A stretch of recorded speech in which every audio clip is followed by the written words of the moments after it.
Back for yet another clinch defense technique.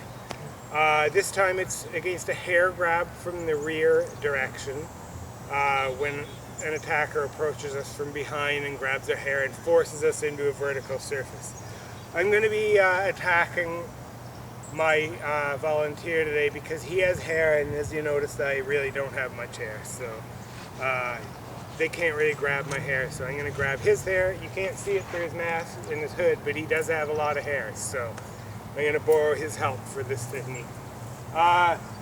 So I just come up as the attacker and I grab my victim by the hair and I shove my victim into a vertical surface like a wall. We're just using this tree. We in camera stuff? Okay.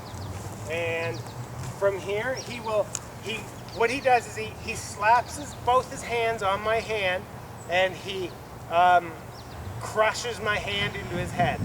This is very uncomfortable from my position, and it prevents scalp tears. Like if I'm pulling and yanking and jerking on his head, it reduces the chance of his scalp being torn. But that's the original intent. But we've also found that another benefit to this action here is it doesn't allow me to open my hand and reclose it, getting a better grip, a better handful of hair if I didn't get enough the first time. So it prevents that too.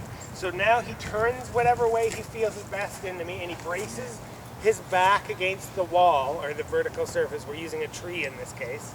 And he starts kicking my shins, stomping my toes, stomping my insteps, kicking my knees,